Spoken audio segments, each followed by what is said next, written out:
ലേക്ക് ഒരു കാര്യം സമ്മതിക്കേണ്ടി വന്നു. നിരപരാധിത്വം തെളിയിക്കേണ്ടതുണ്ട്. ഇത് പറയേണ്ടി വന്നത് എന്തുകൊണ്ടാണ്? DCC ട്രഷററായിരുന്ന NM വിജയൻ്റെ ആത്മഹത്യാക്കുറിപ്പ് കൈരളി ന്യൂസ് ഇന്ന് പുറത്തു കൊണ്ടുവന്നതിനെ തുടർന്നാണ് ഇങ്ങനെ പറയേണ്ടി വന്നത്. എന്നുവെച്ചാൽ MLA ആയ താൻ നിരപരാധിയാണെന്ന് നാട്ടുകാർക്ക് തീരെ ബോധ്യമില്ലെന്ന് സമ്മതിക്കേണ്ടി വന്നു. വിജയൻ്റെ മരണത്തിന് ഉത്തരവാദി IC ബാലകൃഷ്ണനും മുൻ MLA ND അപ്പച്ചനുമാണെന്ന് ആത്മഹത്യാക്കുറിപ്പിലുണ്ട്. ആ കത്ത് K. സുധാകരൻ്റെ പക്കലുണ്ട്. VD സതീശനെ പോയി കണ്ട് വിജയൻ്റെ മകൻ കത്തിൻ്റെ പകർപ്പ് കൊടുത്തിട്ടുണ്ട്. രാഹുൽ ഗാന്ധിക്കും പ്രിയങ്ക ഗാന്ധിക്കും അയച്ചു കൊടുത്തിട്ടുമുണ്ട്.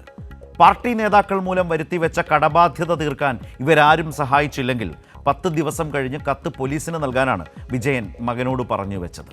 ആ കത്താണ് കൈരളി ന്യൂസിലൂടെ പുറം ലോകം കണ്ടത്.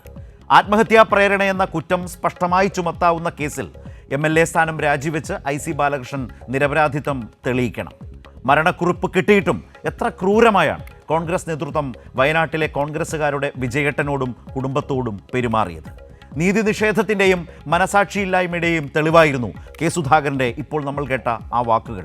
കത്ത് കിട്ടി, വായിക്കാൻ പറ്റിയില്ലത്രേ. ഒറ്റക്കുത്തിന് ധീരജിനെ കൊന്ന നിഖിൽ പൈലിയെയും ചേർത്ത് പിടിക്കുന്ന K. സുധാകരൻ NM വിജയൻ്റെ മരണക്കുറിപ്പിന് കീറക്കടലാസിൻ്റെ വില പോലും നൽകിയില്ല. വിജയനെ ആത്മഹത്യയിലേക്ക് തള്ളിവിട്ടതിൽ MLAയ്ക്കും മുൻ MLAയ്ക്കും മാത്രമല്ല കോൺഗ്രസ് നേതൃത്വത്തിനും പങ്കുണ്ട്. ചതിക്കപ്പെട്ട വിജയനെയാണ് ആത്മഹത്യാക്കുറിപ്പ് വെളിപ്പെടുത്തുന്നത്. ഒപ്പം ജോലി വാഗ്ദാനം ചെയ്ത് വയനാട് കേന്ദ്രീകരിച്ച് കോൺഗ്രസ് നേതാക്കൾ നടത്തിയ സാമ്പത്തിക തട്ടിപ്പും.